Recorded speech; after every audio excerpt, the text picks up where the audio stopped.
Manoj already 1 year 12th fail ஆகிட்டு இருப்பாரு. இந்த வருஷம் கண்டிப்பாக பாஸ் ஆகிடணும் அப்படின்னு சொல்லிட்டு தான் அவர் பிட் எடுத்துட்டு கிளாஸுக்கு போயிருப்பாரு. ஆனால் அவரோட எஜுகேட்டர் மொத்த கிளாஸும் பாஸ் பண்ணுறதுக்கு ஒரு வேலை ஒன்று பண்ணுவார். இந்த சீனு உண்மையிலே நடந்த ஒரு விஷயம் தான். அது ரொம்ப ஷாக்கிங்காக இருக்கும். அடுத்த சீன்லேயே போலீஸ் டிஎஸ்பி துஷாந்த் சிங் ஸ்கூலுக்குள்ளே வருவார். அவர் பண்ணுற ஒரு வேலையால் மனோஜ் இந்த வருஷமும் 12th ஃபெயில் ஆகிடுவார். இங்கே தான் டைட்டில் கடையே போடுவாங்க. இப்போ வரைக்கும் இந்த மூவி நம்ம காட்டின சீன்ஸ் எல்லாமே நமக்கு ஏதோ ஒரு முக்கியமான மெசேஜ் சொல்ற போறாங்க அப்படின்னு புரிய வைக்கிற மாதிரி இருக்கும். ராம்வீர் தன்னோட சஸ்பென்ஷன் பத்தின கேஸ் ஹைகோர்ட்ல ஃபாலோ பண்றதுக்கு டெல்லிக்கு போவாரு. அப்போ மனோஜோட அம்மா ஃபேமிலியோட கரண்ட் சிச்சுவேஷனை ராம்வீர் சொல்லி புரிய வைக்க பார்ப்பாங்க. ஆனா ராம்வீர் அதை அக்செப்ட் பண்ணிக்காம டெல்லிக்கு போறதுன்ட்டு உறுதியா இருப்பாரு. இந்த சீன் ரொம்ப எமோஷனலா இருக்கும். மனோஜும் அவரோட பிரதர் கமலேஷும் சேர்ந்து ரிக்ஷா ஓட்டுவாங்க. ஆனா அங்க பஸ் சர்வீஸ் நடத்திட்டு இருக்க மேயரோட குரூப் பிரச்சனை பண்ணுவாங்க.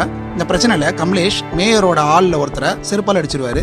இதனால மேயர் குரூப் கமலேஷ்க்கு போலீஸ் மூலமா பதில் சொல்லி செய்வாங்க. ஜெயில மனோஜுக்கும் போலீஸ்க்கும் இடையில நடக்கிற பிரச்சனையில போலீஸ் மனோஜை வெளியே விட்டு உன் தாத்தா தொப்பைக்கு எடுத்துட்டு வந்து இப்ப என்ன சுடுற இல்லைன்னா நான் உன் அண்ணனை சுட்டுருவேன் அப்படின்னு சொல்லுவாரு.